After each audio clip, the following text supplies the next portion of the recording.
Okay, so what we're talking about today is internal and external resources. Um, these are things that we can depend on to feel, so that those are things that are more stable things that we can depend on when we are feeling unstable ourselves. Okay, so there's internal and there's external. There's things on the inside of us and the outside of us that provide some stability. We can rely on them while we are doing healing work. In my mind, the first thing to consider is our self. So there are lots of parts inside of ourself, which we have talked about before. Um, there are the parts inside of ourself that have developed from a need for safety and stability during our own upbringing. Those are trying to support us, and we can learn to talk and listen to them. And then there's this idea of a core self, a core self. So this is a part inside of us that seems to be always there, listening, observing, nurturing, and it's the part of ourself that can talk to other parts, but we can also learn to listen and talk with that part too. So for me, the framework that I learned for considering myself is that I'm made up of my spirit first, and then body, and then emotions and mind. And the way I think of it, my core self lives in the balance of those things. So each of those individual pieces, the spirit, body, emotion, and mind, um, those are places where there are resources inside of me, and taken all together, my core self lives where they all kind of overlap. That's how I think of it. That's been helpful for me. And what I was taught is that if I give regular attention and focus to each of those pieces, the spirit, body, emotion, and mind, then it supports them. I'm supporting my own resources.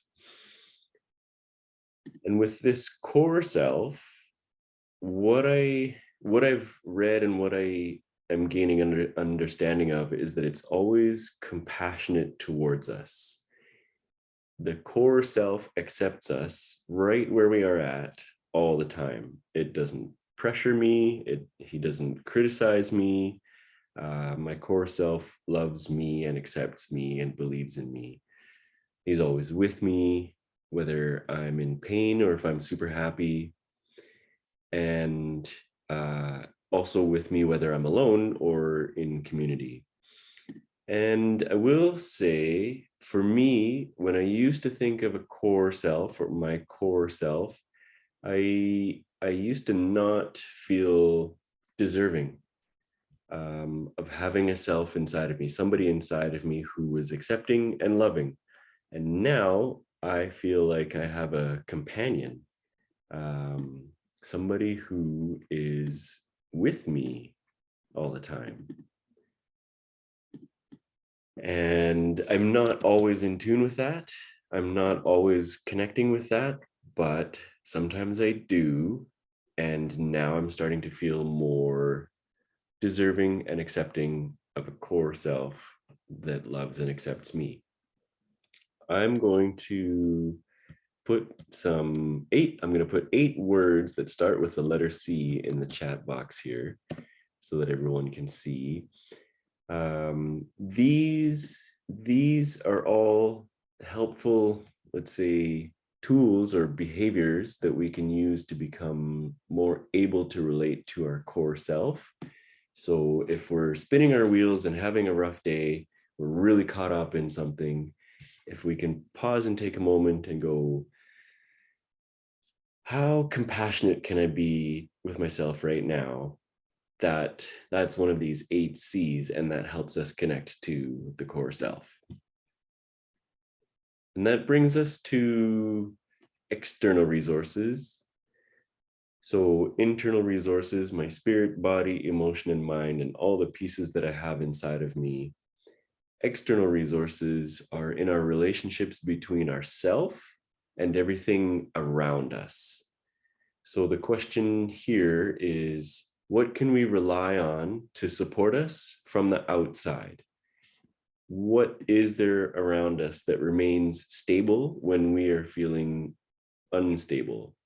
So the things to consider here are your family, community, culture. These are all interpersonal relationships.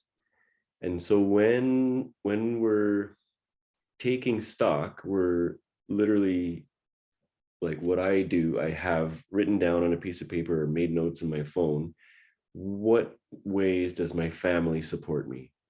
Who in my family feels stable for me? What about my community? What about my culture? What parts of those organisms help support me? And then we have a relationship to the earth.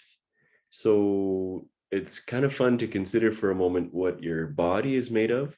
Like I eat food and I drink water, and food is made of plants and animals that have eaten plants, which is basically material and energy from the earth and the sun. So essentially, we are made of sun infused earth scraps. So, how are we related to earth? We're composed of earth. We are her children, and she's constantly giving of herself to keep us alive. So we definitely rely on her for support. And some of us know that in our culture, we give things back to us. So it's woven into our culture to show respect to our Mother Earth. So that's another thing to consider in the way of an external resource, is our relationship to Earth. So those are the external resources: family, community, culture, Earth, anything outside of yourself that you can have a relationship with. So when we take stock of the insides of ourself, spirit, body, emotion, and mind, we can start to recognize where our strengths are. We can come to know what we can rely on.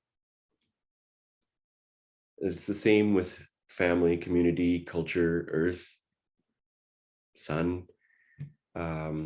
Taking stock of what supports you, what you can rely on, what feels stable. So I highly recommend taking stock of these internal and external resources, especially ahead of somatic trauma work. Even if you can only find one single thing to rely on, it's something and it will help. Before my first somatic trauma therapy session, the one thing that I found was my forearm, my left forearm. And I reached out to that to as something that was stable, that I could rely on in the somatic trauma therapy session. So that's a bit of homework, is just to find strength, and maybe we're going to hear about them in your answer to the question tonight, which I'm kind of excited for. I think that's all that I had to say about internal and external resources. Leanne, I'm wondering if you have anything to add, and if you do, would you want me to stop the recording?